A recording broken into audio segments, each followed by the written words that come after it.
Hello everyone. MP की classes YouTube channel में आप सभी का स्वागत है।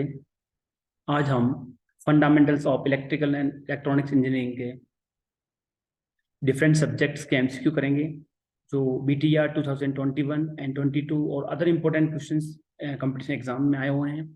ये टॉपिक्स कवर करेंगे। Analog electronics, digital electronics and transformer जो टॉपिक्स हैं उनके कुछ एमसीक्यूज हैं, वो हम सॉल्व करेंगे। ये सारे एमसीक्यू बीटीआर एग्जाम में आए हुए हैं और भी अदर एग्जाम्स में आए हुए हैं।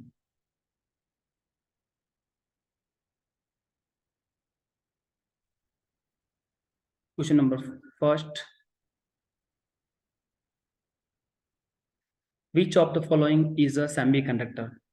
निम्न में से कौन सा सेमीकंडक्टर है? हमने पढ़ा था सेमीकंडक्टर के बारे में। सेमीकंडक्टर दो एग्जांपल होते हैं, सिलिकॉन और जर्मेनियम। तो हम यहाँ देख सकते हैं कि हमारा जो ऑप्शन दे रखा है, यहाँ पे दो ऑप्शन होते हैं सिलिकॉन जर्मेनियम के। सेमीकंडक्टर के दो ऑप्शन होते हैं, एक तो होता है सिलिकॉन जिसको लिखते हैं SI से, एक होता है जर्मेनियम जिसको लिखते हैं G से। तो हमारे पास यहाँ पे ऑप्शन दे रखा है सिल्वर, कॉपर, सिलिकॉन और एल्यूमिनियम। हम जानते हैं कि जो सेमीकंडक्टर होता है वो या तो सिलिकॉन से बना होगा या जर्मेनियम से बना होगा। तो ऑप्शन ए सही है आपका। अगर यहाँ जर्मेनियम होता तो हम जर्मेनियम सही करते। ध्यान रखना, सिलिकॉन का जो सिंबल है वो SI है और जर्मेनियम का GE है। अब सिल्वर से कंफ्यूज मत होना, सिल्वर अलग चीज है।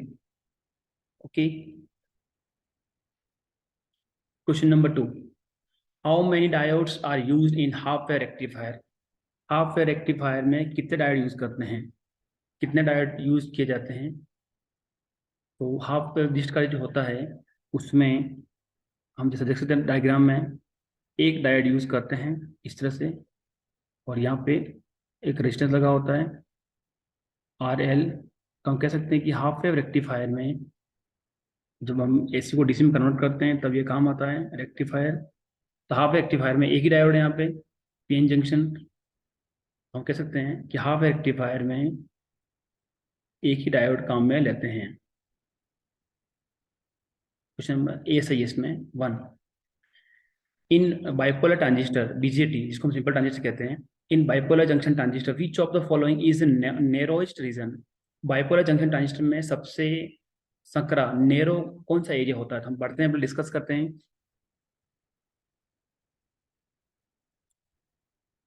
एरिया की बात करें तो ये आपका ट्रांजिस्टर होता है, सबसे बड़ा होता है कलेक्टर, उससे छोटा होता है इमीटर, और सबसे छोटा होता है बेस। तो हम अगर एरिया की बात करें तो सबसे लार्ज ये होगा, लार्जेस्ट। ये फर्स्ट नंबर पे होगा लार्जेस्ट, नंबर 1 नंबर पे। नंबर 2 पे लार्ज होगा ये, और जो बेस होगा वो सबसे स्मॉल होगा। तो हम स्मॉल को हम कहते हैं नैरो, वो सकड़ा होगा ये। ठीक है। तो जब भी कभी पूछे आपको सबसे लार्जेस्ट होता है, वो होता है कलेक्टर, उससे छोटा है होता है इमीटर, सबसे छोटा होता है बेस। तो ये एरिया लार्ज से लेके स्मॉल के में, ये लार्जेस्ट नंबर 1 पे सबसे लार्जेस्ट होता है इमीटर कलेक्टर का, फिर होता है इमीटर का, फिर होता है बेस का। तो क्वेश्चन क्या बोल रहा है कि सबसे कम किसका होता है, सकड़ा किसका होता है? तो नंबर 1 पे कलेक्टर, नंबर 2 पे इमीटर, नंबर 3 पे बेस। कलेक्टर ज्यादा क्यों होता है? ताकि कलेक्टर क्या करता है, हीट निकालता है। तो जितना एरिया ज्यादा होगा ट्रांजिस्टर की हीट बाहर निकलेगी। इमीटर सेकंड नंबर पे होता है और बेस सबसे छोटा होता है। तो ये पूछता है सबसे नेरोएस्ट कौन सा होता है, सबसे कम एरिया किसका होता है? तो हम देख सकते हैं यहाँ पे बेस का होता है। ठीक है। तो यहाँ बेस कहाँ आ रहा है? ऑप्शन ए में आ रहा है, तो बेस सही है। इन BJT फोर सेचुरेशन रीजन, इसके लिए हमको वो टॉपिक पढ़ना पड़ेगा कि BJT के 3 रीजन होते हैं। BJT के 3 रीजन होते हैं, हम पढ़ लेते हैं। ये टॉपिक बार बार क्वेश्चन आएगा एग्जाम में। BJT जिसको हम कहते हैं सिंपल ट्रांजिस्टर भी कहते हैं, सिंपल ट्रांजिस्टर को हम BJT कहते हैं, बाइपोलर जंक्शन ट्रांजिस्टर। तो पहला रीजन होता है एक्टिव रीजन। एक्टिव रीजन में हम बात करते हैं यहाँ पे दो जंक्शन होते हैं, एक तो इमिटर बेस जंक्शन और एक कलेक्टर बेस जंक्शन। तो अगर एक्टिव रीजन की बात करें तो एक्टिव रीजन में इमिटर बेस जंक्शन होगा forward bias, collector base junction होगा रिवर्स बायस। और सेकंड रीजन होता है सेचुरेशन। सेचुरेशन रीजन की बात करें तो सेचुरेशन रीजन में दोनों ही होंगे फॉरवर्ड बायस में, emitter base junction forward bias और collector base junction forward bias. Third बात करें हम कट ऑफ रीजन की, तो कट ऑफ रीजन में ये बहुत इंपॉर्टेंट टॉपिक है, कई बार एग्जाम पूछा गया है। दोनों रिवर्स बायस में होंगे, दोनों कौन से हैं? मतलब इमिटर बेस जंक्शन और कलेक्टर बेस जंक्शन, दो जंक्शन होते हैं। इमिटर और बेस के बीच जंक्शन बनता है उसको बोलते हैं इमिटर बेस जंक्शन। कलेक्टर और बेस के बीच में जो जंक्शन बनता है, एक लेयर बनती है, उसको बोलते हैं कलेक्टर बेस जंक्शन। ये तीन इंपॉर्टेंट चीज है कि कब कौन सा काम करेगा। जब एक्टिव रीजन होगा तो दोनों, एक फॉरवर्ड में इमिटर बेस जंक्शन फॉरवर्ड बायस, कलेक्टर बेस जंक्शन रिवर्स बायस। अगर सिचुएशन होगा तो इमिटर बेस जंक्शन फॉरवर्ड बायस, ये कलेक्टर बेस जंक्शन फॉरवर्ड, यानी दोनों फॉरवर्ड होंगे। और कट ऑफ रीजन होगा तो emitter base junction reverse bias और collector base junction reverse bias. हम कह सकते हैं यहाँ पे कि सेचुरेशन में दोनों फॉरवर्ड होंगे, दोनों क्या होंगे? फॉरवर्ड होंगे। और कट ऑफ में दोनों क्या होंगे? रिवर्स होंगे। तो सेचुरेशन रीजन में आपका जो ट्रांजिस्टर है वो एज ए क्लोज्ड स्विच की तरह काम करेगा, कट ऑफ में एज ए ओपन स्विच की तरह काम करेगा। और एक्टिव रीजन जो हम कह सकते हैं, इसमें ट्रांजिस्टर काम करेगा एज ए एम्पलीफायर, यानी कि स्मॉल सिग्नल को बढ़ा के देगा हमको, जो इसका मेन पर्पज है ट्रांजिस्टर। अब हम क्वेश्चन की बात करें कि बीजेटी में सेचुरेशन जो होता है उसमें कौन सा जंक्शन क्या होता है, ये जंक्शन का नाम पूछ रहा है और वो कौन सा रिवर्स बाय फॉरवर्ड पूछ रहा है। तो हम देख सकते हैं कि सेचुरेशन में ये कंडीशन सेकंड लागू होगी, दोनों क्या होंगे? फॉरवर्ड होंगे। दोनों फॉरवर्ड कहाँ लिखा हुआ है? Both junction are reverse by forward. Option B देखा दे रखा है, तो यहाँ पे ऑप्शन बी बिल्कुल सही होगा कि both junction are forward bias, दोनों क्या होंगे? फॉरवर्ड बायस होंगे। Next question, which of the following is a semiconductor? Option A silver, copper, germanium, aluminium. ये क्वेश्चन वापस आया है, बस इसने आंसर चेंज कर दिया है। 2021 में इसने सिलिकॉन पूछा था और 2022 में इसने जर्मेनियम पूछा है। तो हमने पढ़ा था थोड़े पहले कि सेमीकंडक्टर के दो ऑप्शन होते हैं, एक तो सिलिकॉन जिसको हम लिखते हैं SI से, और एक होता है जर्मेनियम जिसको हम लिखते हैं GE से।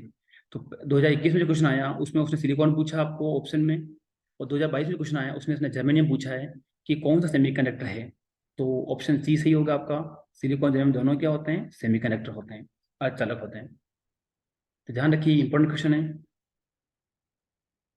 Next question, how many diodes are used in centre tap full wave rectifier?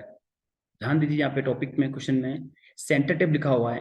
अगर यहाँ पे केवल फुल वेव रेक्टिफायर हो तो आंसर होगा यहाँ पे 4 का। ध्यान दीजिए यहाँ पे, अगर हम बात करें, अगर यहाँ पे फुल वेव रेक्टिफायर यूज करते हैं या ब्रिज रेक्टिफायर यूज करते हैं, यहाँ पे ध्यान रखना है आपको कि हमने पढ़ा थोड़े पहले कि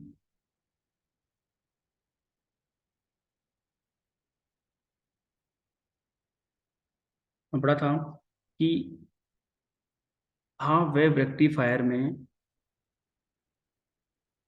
1 डायोड यूज करते हैं।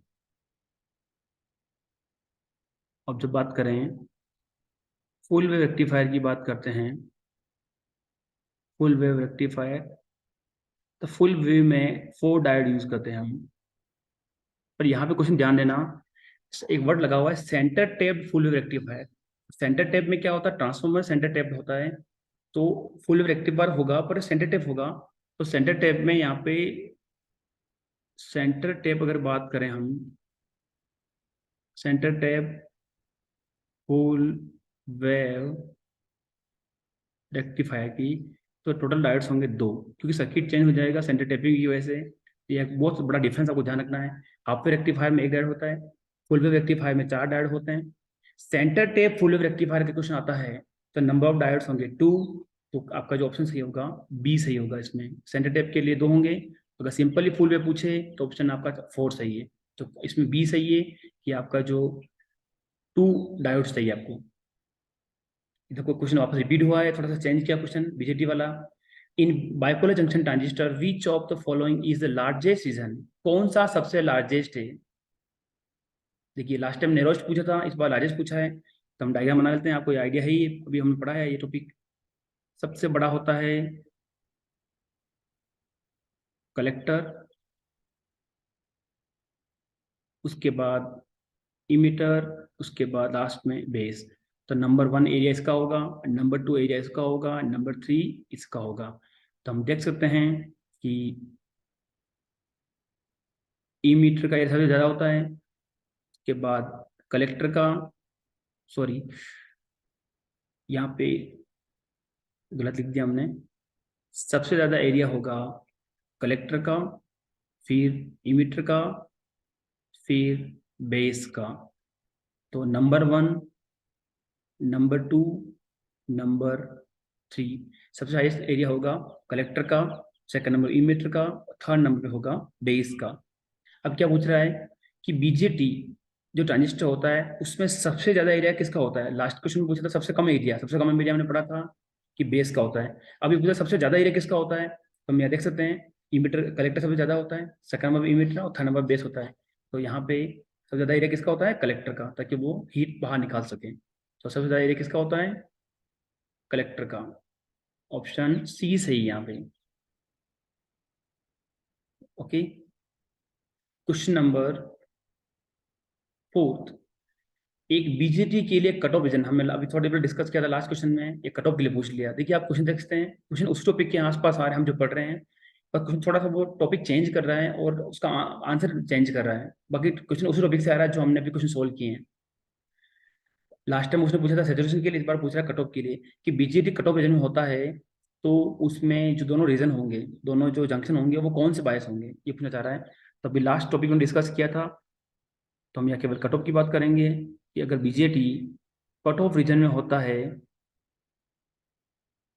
तो 2 जंक्शन जो होते हैं हमारे पास, कौन कौन जंक्शन होते हैं, एक तो होता है ई मीटर बेस जंक्शन, एक होता है collector base junction.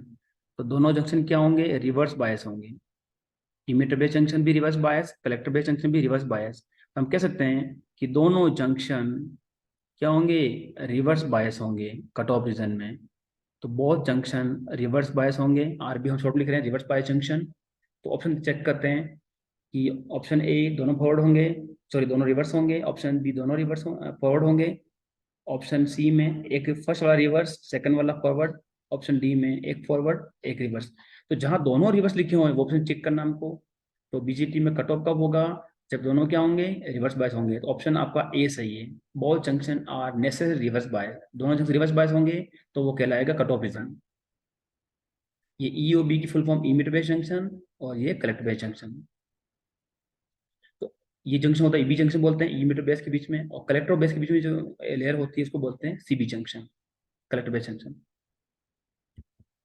Next question, number of digits used in octal number system. Octal number system में कितनी सिस्टम होती है, ऑक्टल से पता पड़ रहा है, ऑक्टल बोलते हैं 8 बोलते हैं ऑक्टल को। और ऑक्टल की spelling O C T L होती है, ऑक्टल मतलब 8। तो इसमें कितनी डिजिट होती है, 8 होती है।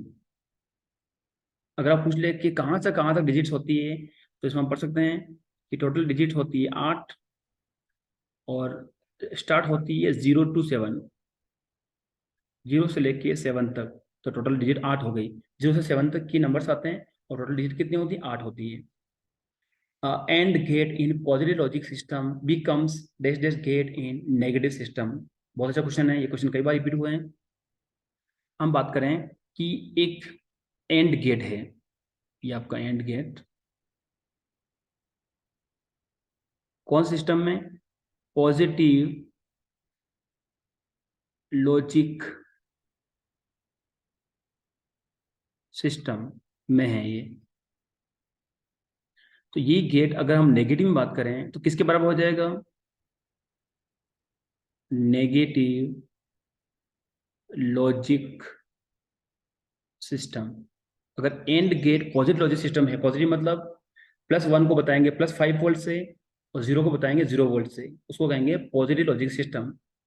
तो and gate positive logic system है तो वो बन जाता है और। अगर नेगेटिव नेगेटिव लॉजिक सिस्टम है तो वहां बन जाएगा और। यानी और अगर पॉजिटिव में है, सॉरी एंड पॉजिटिव में है, तो अगर नेगेटिव में बराबर करेंगे तो ये और के बराबर होगा। इसका उल्टा भी सही है। अगर हम बात करें, यहाँ पे है पॉजिटिव और यहाँ पे है नेगेटिव। अगेन हम एक आंसर चेंज कर रहे हैं समझने के हिसाब से। कोई लॉजिक लिखा हुआ है यहाँ पे, समझ लीजिए आप। यहाँ पे लॉजिक, अगर मैं और को यहाँ ले आऊं तो भी उल्टा भी सही होगा इसका। और इक्वल टू एंड हम कह सकते हैं कि अगर और गेट, ये गेट लिखा हुआ है यहाँ पे गेट है, और गेट अगर पॉजिटिव लॉजिक सिस्टम में होगा तो किसके बराबर होगा नेगेटिव में? एंड गेट के। तो ये दोनों आंसर आपको याद रखने हैं कि एंड गेट और गेट एक दूसरे के पॉजिटिव और नेगेटिव सिस्टम के बराबर होते हैं। एंड गेट पॉजिटिव में है बराबर होगा और गेट नेगेटिव सिस्टम के, और गेट पॉजिटिव में है तो बराबर होगा and get negative logic system के। ठीक है, अब हम देखते हैं क्वेश्चन क्या हो रहा है। And get in positive logic system becomes negative logic system में किसका बराबर होगा? और के। और का ऑप्शन कौन सा है? ऑप्शन सही है आपका बी। ऑप्शन कौन सही होगा? बी सही होगा कि एंड और के बराबर होगा। और इस क्वेश्चन में अगर यहाँ पे और कुछ और गेट देता इस जगह पर, तो यहाँ पे आंसर क्या होगा? एंड। यानी एंड और गेट दोनों एक दूसरे के पॉजिटिव और नेगेटिव लॉजिक सिस्टम के बराबर होते हैं।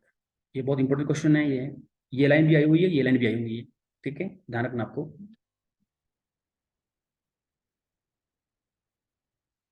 नेक्स्ट क्वेश्चन,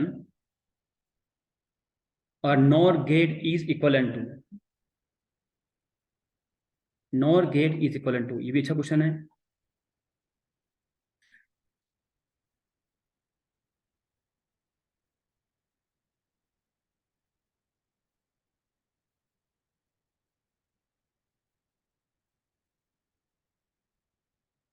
देखिए,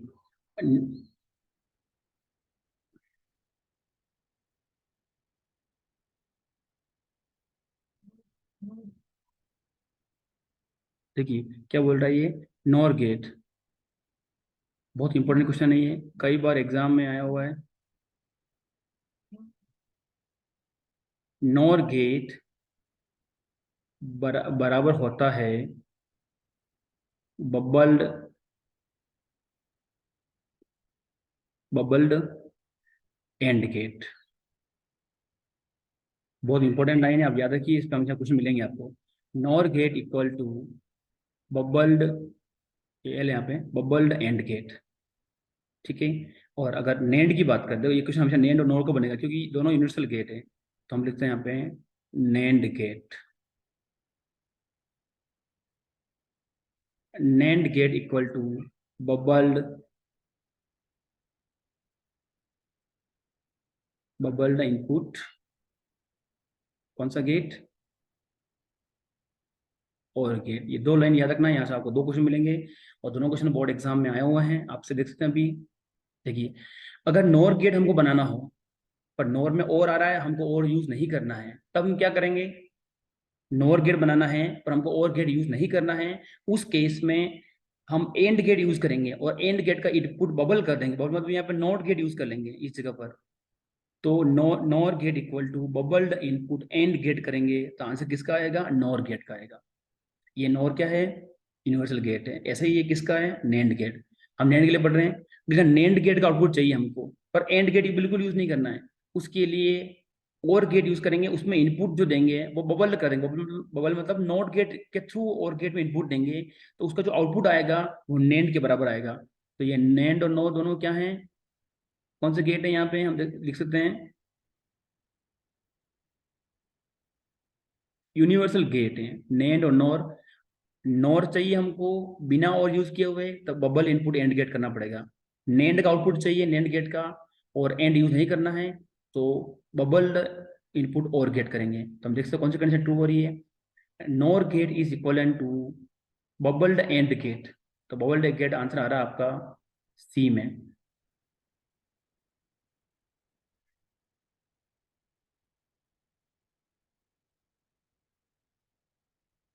ऑप्शन आपका आ रहा है,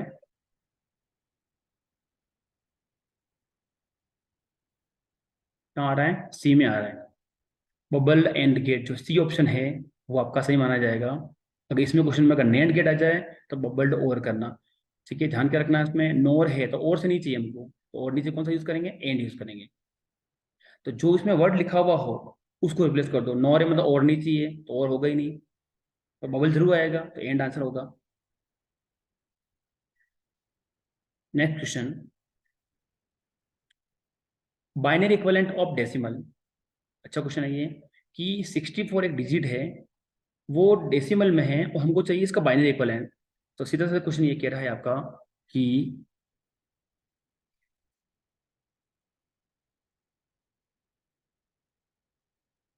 64 जो है वो है डेसिमल में और आपको चाहिए बाइनरी में।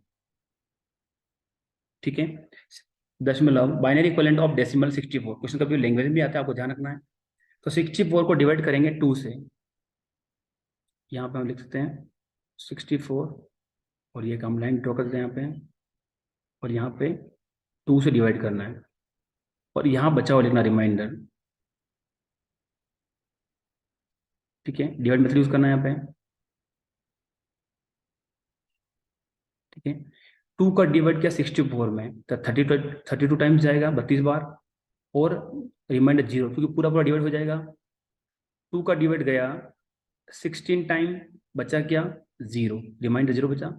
2 का डिवाइड 8 टाइम्स जाएगा, बचेगा क्या, 0।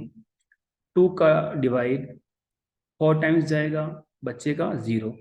हम और डिवाइड करते हैं, 2 का डिवाइड 4 में जाएगा 2 टाइम्स, तो बचेगा 0। 2 का डिवाइड 2 में 1 टाइम्स जाएगा, बचेगा 0। ठीक है, अब हम चाहें एक डिवाइड कर सकते हैं। 2 का डिवाइड किया 1 में 0 बार जाएगा। जब भी संख्या छोटी हो तो हम मान सकते 0 टाइम जाएगा, और बचा एक रिमाइंडर 1 बच जाएगा, तो ये 1 बच जाएगा।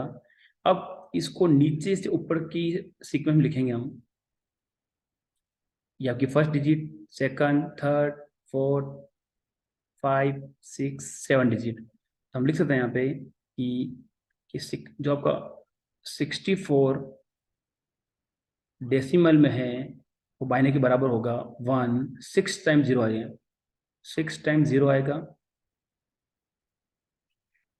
और ये आपका आंसर कहलाएगा। ठीक है, लास्ट में ध्यान रखना आपको ये डिजिट छोड़नी नहीं है। जब भी संख्या छोटी हो, बहुत से लोग इसको यहाँ से डायरेक्ट लिख सकते हैं, वो भी सही है। अब यहाँ से 1 को अगर 1 और 0 से लिख लेंगे तो भी सही माना जाएगा। तो हमने इसको सिंप्लीफाई करने के लिए जब संख्या छोटी हो तो भाग गया 0 बार, और ये 1 डिवाइड हो गया, 1 बच गया रिमाइंडर, तो 1 हमने यहाँ लिख दिया। तो 1 6 टाइम 0 आएगा, 6 टाइम 0 1 आएगा। ठीक है, 1 0 0 0 0 1 0 0 0 0 0 6 टाइम 0 आएगा। हम देख सकते हैं कि ऐसा कौन सा ऑप्शन है जिसमें 6 टाइम 0 आ रहा है 1 के आगे, वो ऑप्शन ऑप्शन सही होगा। तो 64 अगर डेसिमल में है तो उसका बाइनरी बराबर होगा 1। 6 टाइम 0 आंसर है आपका। Okay, question number 2, which of the following true. Basically ये क्वेश्चन आया है आपका डी मॉर्गन थ्योरम से। किससे आया क्वेश्चन ये, डी मॉर्गन थ्योरम आपने पढ़ी होगी, नहीं पढ़ी कभी देख सकते हैं हम। De Morgan's theorem, De Morgan's ने जो रूल्स बनाए थे, पहला रूल क्या था, ए प्लस बी का whole bar equal to A dot A bar dot B bar, equation number 1। A plus B का whole bar equal to A bar dot B bar. अब जहाँ प्लस है उसको बदल दो डॉट में, और जहाँ डॉट है उसको बदल दो प्लस में, तो आपका नेक्स्ट सेकंड इक्वेशन आ जाएगी। तो यहाँ प्लस लिखा हुआ है तो इसको मैं बदल दूंगा डॉट में, तो ये मैं डॉट बदल दिया। ए डॉट बी का बार इक्वल टू, जहाँ डॉट था वहाँ बदल देंगे प्लस में, तो A bar plus B bar, equation number 2। ये दो रूल हैं जिसको हम बोलते हैं De Morgan theorem. A plus B का whole bar equal to A bar dot B bar. अब जहाँ प्लस है वहाँ डॉट लगा दो, और जहाँ डॉट है वहाँ प्लस लगा दो, तो आपकी सेकंड इक्वेशन बन जाएगी।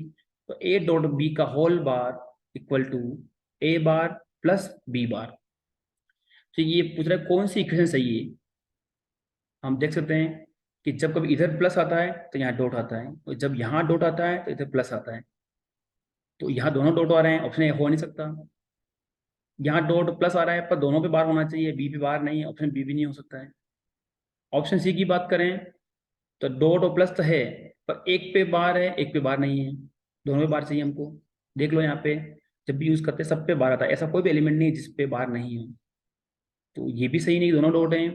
यहाँ एक डॉट प्लस है पर एक पे बार नहीं है, यहाँ पे ए पे बार नहीं है। हम डी की बात करें तो ये इक्वेशन 2 से हमारा मैच खा रहा है। ए डॉट बी का whole bar equal to A bar plus B bar. तो ऑप्शन कौन सा सही है आपका? डी। ए डॉट बी का whole bar equal to A bar plus B bar, equation number 2 से मैच खा रहा है, तो ये सही है। ओके, ठीक है, ये क्वेश्चन वापस आ गया है। अभी हम थोड़ी देर पहले डिस्कस किया था बबल इनपुट वाला। तो लास्ट टाइम उसने नोर गेट के बारे में पूछा था, इस बार इसने पूछा है नेंड के बारे में। तो हम वापस पढ़ लेते हैं यहाँ पे कि नेंड गेट, नेंड गेट का आउटपुट चाहिए पर हमको एंड यूज नहीं करना है। हमने पढ़ा था कि पहले बबल पढ़ो यहाँ पे, और एंड यूज नहीं करना है। तो हमने पढ़ा था कि जब भी एंड यूज नहीं करना है तो कौन सा यूज करेंगे, हम और यूज करेंगे। तो बबल और गेट। अगर हम यहाँ पे नोर गेट की बात करें, अगर नोर का क्वेश्चन आ जाए एग्जाम में, जो लास्ट पेपर में देखा था हमने, तो और यूज नहीं करना है यहाँ पे, तो कौन सा यूज करेंगे, एंड यूज करेंगे। तो बबल्ड एंड गेट, ये दो लाइन याद रखना, आपके 2 या 3 क्वेश्चन आराम से मिल जाएंगे। तो लास्ट क्वेश्चन यहाँ से आया था, इस बार क्वेश्चन आया नैंड से, कि नैंड गेट किसके बराबर होता है। हमको नैंड गेट का आउटपुट चाहिए पर एंड यूज नहीं करना है, तो कौन सा यूज करेंगे, और यूज करेंगे। उस और गेट में जो इनपुट देंगे वो बबल से देंगे, बबल मतलब नॉट गेट के थ्रू देंगे। बबल मतलब होता है नॉट गेट, नॉट गेट के थ्रू इनपुट देंगे और गेट में, तो आउटपुट आएगा नैंड गेट का। ठीक है, तो नैंड का आउटपुट आ जाएगा। और अगर नॉट गेट पूछे तो बबल एंड गेट करना है। तो यहाँ पे ऑप्शन नैंड का पूछ रहा है, तो नैंड में बबल और गेट कहाँ है, बबल और गेट ऑप्शन ए में सही है। नेंड का आंसर कभी भी एंड से नहीं आएगा, क्योंकि एंड को यूज करना ही नहीं हमको, तो कौन सा यूज करेंगे, और गेट यूज करेंगे। Okay, next question is which logic gate gives output only when all inputs are zero. वह कौन सा गेट है, लॉजिक गेट है, जो आउटपुट हाई देता है, 1 देता है, कब, जब सभी इनपुट जीरो हो, सभी इनपुट जीरो हो और आउटपुट हाई देता है, ऐसा कौन सा गेट है। हम देखते हैं। देखिए, एंड गेट में दोनों इनपुट जीरो होने पर आउटपुट हाई नहीं आता है। नेंड में एक भी इनपुट जीरो हो तो आउटपुट हाई आ जाता है, तो दोनों कंडीशन ट्रू नहीं हो रही यहाँ पे, ए और बी में। अगर डी की बात करें और गेट में, तो और गेट में दोनों इनपुट जीरो, एक भी जीरो है तो आउटपुट हाई नहीं आएगा। सॉरी, दोनों इनपुट जीरो होने पर हाई कंडीशन यहाँ नहीं हो रही है, दोनों इनपुट जीरो होने पर हाई नहीं आता है यहाँ पे, एक भी इनपुट हाई हुआ तो हाई आ जाता है और गेट में। हमको बात करना है नोर गेट की। तो नोर गेट ऐसा गेट है, नोर गेट, तो नोर गेट में क्या होगा, ये आपका और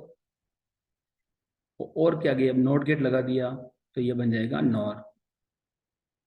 ये ए बी और वाई, तो हम बात करें ए बी वाई, तो वाई इक्वल टू क्या होगा, ए और बी का बार।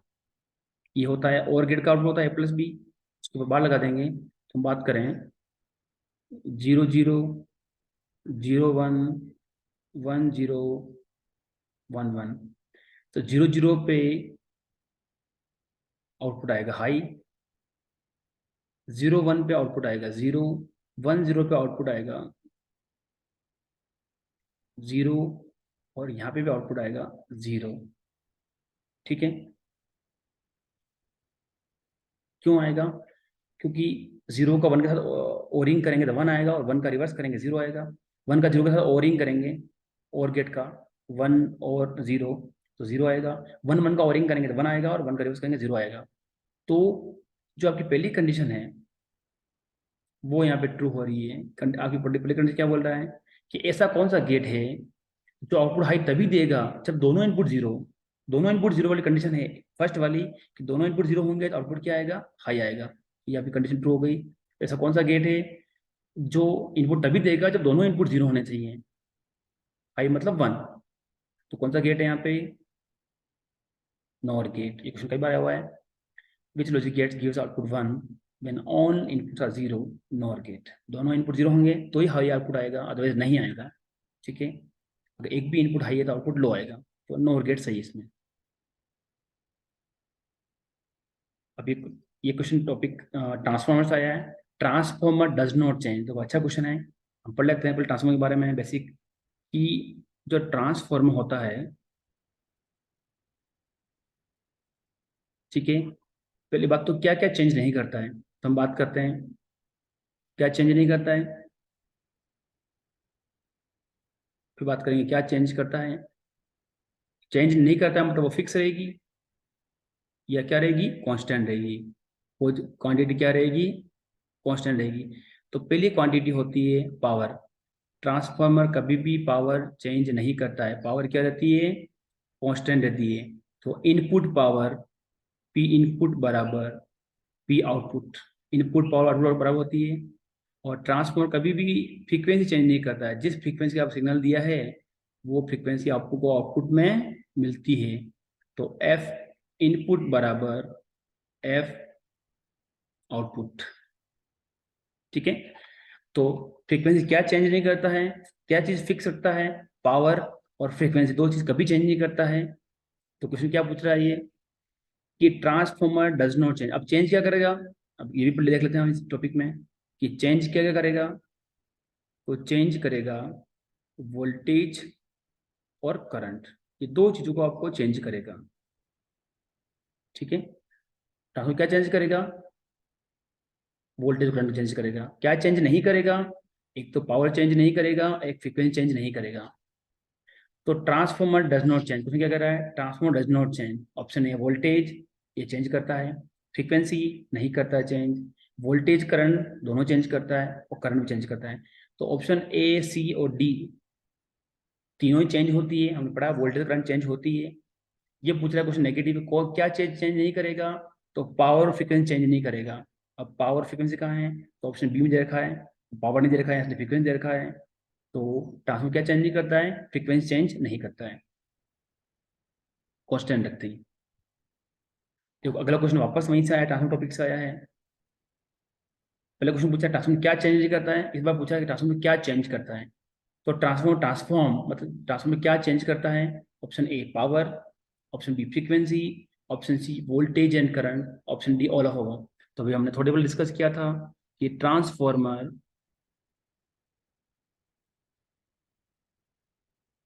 पावर और फ्रीक्वेंसी को कांस्टेंट रखता है, यानी कि चेंज नहीं करता है। कांस्टेंट मतलब डज नॉट चेंज। पावर और फ्रीक्वेंसी कभी चेंज नहीं होती है। ठीक है, तो ये पूछता क्या चेंज होगा? पावर फ्रीक्वेंसी नहीं चेंज हुई तो बाकी बचा हुआ जो है वो चेंज होगा। बाकी बचा हुआ क्या चेंज हो गया? वोल्टेज और करंट को हमेशा ये क्या करेगा? चेंज करेगा। और चेंज को हम बोलते हैं ट्रांसफॉर्म। चेंज को हम बोलते हैं ट्रांसफॉर्म, मतलब परिवर्तन करना। ठीक है, तो वोल्टेज करंट चेंज होगा, पावर फ्रीक्वेंसी चेंज नहीं होगी। तो ये पूछा है कि ट्रांसफॉर्मर क्या चेंज करता है? Transformer transforms. पावर फ्रीक्वेंसी हमने पढ़ा नहीं करता है, तो बच्चा क्या? Voltage current. ठीक है, तो क्या आएगा इसमें? ऑप्शन सी वोल्टेज और करंट को चेंज करता है। Transform transform the voltage and current. Transform voltage और करंट को चेंज करता है, तो ऑप्शन सी सही है। Option next question 7। Transformer core are laminated to reduce. Option A cost, option B eddy current, C hysteresis losses, none. तो हमने पढ़ा ट्रांसफॉर्मर में हमने डिस्कस किया था, ऐसा ट्रांसफॉर्मर होता है और यहाँ पे ये इसकी कोर बनी होती है। तो कोर के अंदर हम पतली पतली प्लेट्स यूज करते हैं। अगर आपने डायग्राम बनाया हो ढंग से तो आपने देखा होगा कि यहाँ पे पतली पतली प्लेट्स यूज करते हैं। और ये प्लेट क्या किस किस शेप में हो सकती है? आई शेप में हो सकती है, ठीक है, एल शेप में हो सकती है, और ये प्लेट सी शेप में हो सकती है। हमने पढ़ा था एल शेप में, आई शेप में, सी शेप में हो सकती है, और ये प्लेट ई शेप में हो सकती है, ठीक है, आई एल और सी और ई। अब क्यों करते हैं हम ऐसा? कि जो एडी करंट्स होती है, जब फ्लक्स मूव होता है प्राइमरी से सेकेंडरी में, तो कुछ फ्लक्स क्या होता है कि प्राइमरी से प्राइमरी में मूव होता रहता है। यहाँ पे इस प्राइमरी से प्राइमरी मूव होता रहेगा, कुछ फ्लक्स सेकेंडरी से सेकेंडरी में मूव होता रहेगा, खुद की वाइंडिंग में वो सेल्फ मूव होता रहेगा, और उस फ्लक्स की वजह से लॉसेस होंगे। उस लॉसेस को बोलते हैं एडी करंट लॉसेस, ठीक है। एडी करंट लॉसेस को रिड्यूस करने के लिए बहुत इंपॉर्टेंट क्वेश्चन है ये, कई बार एग्जाम में पूछा गया है कि ट्रांसफार्मर की कोर को लेमिनेट क्यों करते हैं? पतली पतली स्लाइस जो होती है उसको बोलते हैं लेमिनेट्स। ये इसको बोलते हैं लेमिनेट्स बोलते हैं, पतली स्ट्रिप यूज करते हैं उसको बोलते हैं लेमिनेट्स। हिंदी में बोलते हैं पटली, ठीक है। तो पतली पूरा पीस यूज नहीं करके हमने पतली पतली स्लाइस यूज की। क्यों यूज की? कि एडी करंट को कम करने के लिए। तो transformer cores are limited to reduce eddy current losses. Eddy current losses को रिड्यूस करने के लिए ट्रांसफार्मर को हम क्या करेंगे? लिमिनेट करेंगे, ठीक है। तो ये आपका बहुत सारे एमसीक्यू हमने सॉल्व किए, आप सॉल्व कीजिए, आपको 100% सारे क्वेश्चन एग्जाम में मिलेंगे।